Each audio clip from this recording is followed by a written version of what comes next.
আমাদের অনেক সময় ফোনে এমবি বা ওয়াইফাই কানেক্ট না থাকার কারণে ফেসবুক চালাতে পারি না।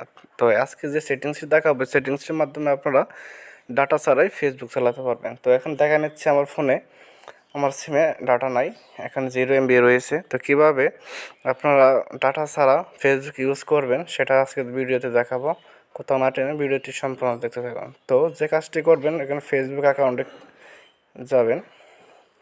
যেহেতু আপনার ফোনে এখন ডাটা নাই বা আমার ফোনে দেখতে পাচ্ছেন ডাটা নাই, তো এখানে ডাটা ছাড়া আমি ফেসবুক কীভাবে ইউজ করতে হয় সেটা দেখাবো। এখানে যাওয়ার পর যখন ট্রোল করবো নিচের দিকে ব্রাউজিং করব, তখন এখানে এই অপশনটি আসবে, you may be out of data but you can still stay connected with GP. You can post and view text on Facebook without data search until you have data available again.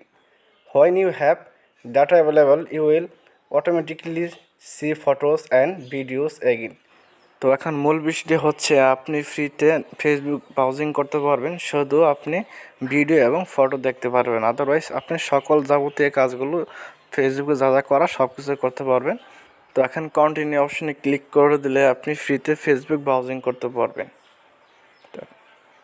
এখন দেখতে পাচ্ছেন আপনি এখানে শুধু videos এবং ফটোগুলো hide হয়ে সম্পূর্ণ ফেসবুক প্রোফাইলটি আপনি ফ্রিতে ব্রাউজিং করতে পারবেন, লাইক কমেন্ট শেয়ার সব কিছুই করতে পারবেন। তাছাড়া আপনি এখানে টেক্সট আপলোড করতে পারবেন এবং শেয়ার করতে পারবেন।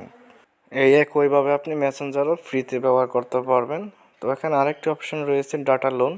আপনি চাইলে এখান থেকে জিপি ডাটা লোন করতে পারবেন। তো লোন করার জন্য এখানে বাই ডাটা অপশনে ক্লিক করবেন, এখান থেকে আপনি এমবি কিনতেও পারবেন। তো এখানে ক্লিক করার পর এখানে গেট অপশনে ক্লিক করলে আপনি 200 এমবি 9 টাকা লোন পাবেন। পরবর্তী রিচার্জে এখান থেকে কেটে নেবে। তাছাড়া এখান থেকে আপনি ডাটা কিনতেও পারবেন বা এই অপশনে ক্লিক করলে এই অপশনগুলো আপনি ডাটা ক্রয় করতে পারবেন। Thank you for watching this video.